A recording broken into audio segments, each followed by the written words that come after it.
In football, everything is obvious after it happens. My goal is to make everything obvious before it happens.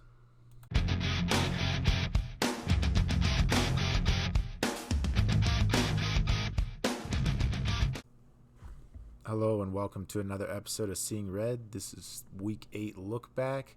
This is not a victory week for the Huskers. Huskers get their butts whooped by Minnesota. Just a terrible game, honestly, all around. Not a whole lot of scheme to go over this week. We'll go over a couple plays and I'll show you guys what I think was some of the biggest issues that we were having on the field. But it just comes down to effort at the end of the day. Not everyone was flat. There's a couple guys that made plays. Emmett played really hard. I'm sure there's a couple other guys that played really hard. But as a team, we just came out flat and it looked like trash. Wasn't a good game at all. I think everybody that watched it knows that it was trash. So there's not a lot of schematic stuff that they tricked us on. It was just they ran the ball right down our throat. They knew it was happening. We knew it was happening. And for whatever reason, we just didn't have enough fight or energy in us.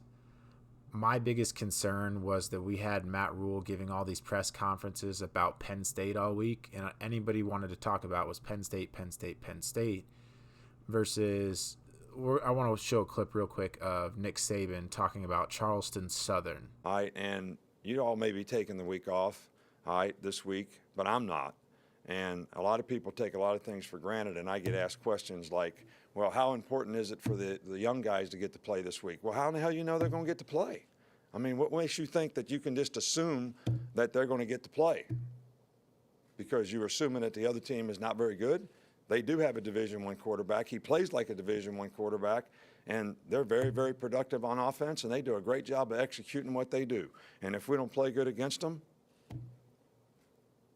you all don't remember the Georgia Southern game, do you?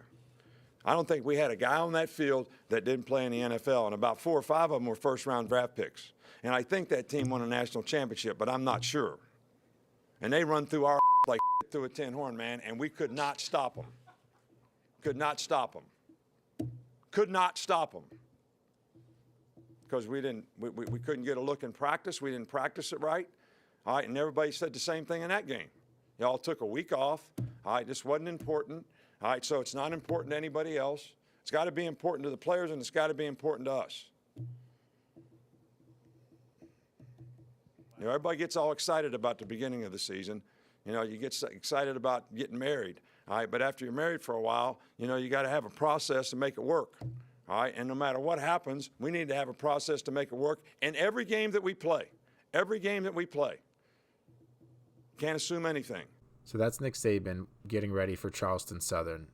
And he's upset because the media is acting like it's a guaranteed victory and the backups are going to get in the game right away.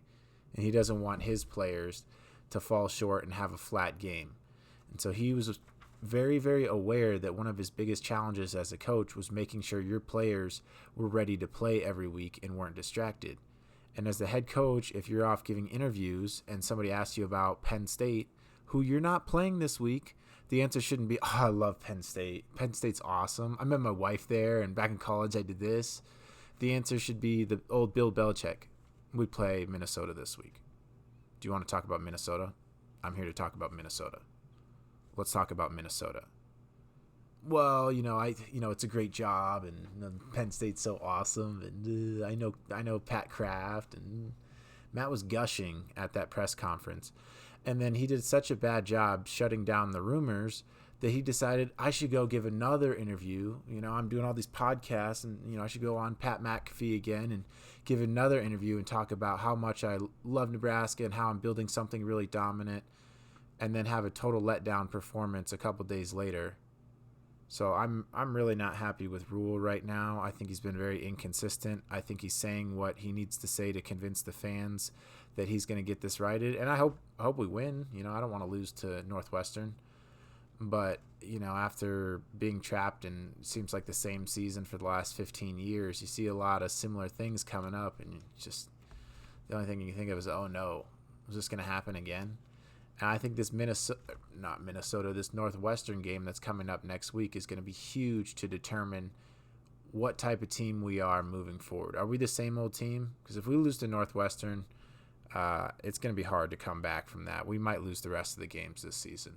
UCLA's been playing really strong. Northwestern's been playing strong. Penn State is one of the worst as far as playing, but they're still really talented. Iowa always plays as tough, and then we have USC.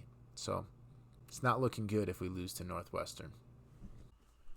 As a head coach, if I was approaching this week and we had just coming off a flat performance like this, I would burn the tape and just tell my team that's not who we are. We're never going to be that team again. We're going to practice our ass off this week. We're going to be really physical, and we're just not going to look back. A lot of the things schematically that Northwestern's going to try and do are the same things that Minnesota tried to do against us. So as far as the breakdown this week, I'm going to include that in the Northwestern preview. So I'll go over a couple of the Minnesota plays because they'll dovetail nicely into the Northwestern video. The plan right now is to do videos every Monday for the review and every Thursday for the preview, unless something pushes the schedule around. So with that being said, Thursday I'll be dropping the preview for Northwestern. Go Big Red.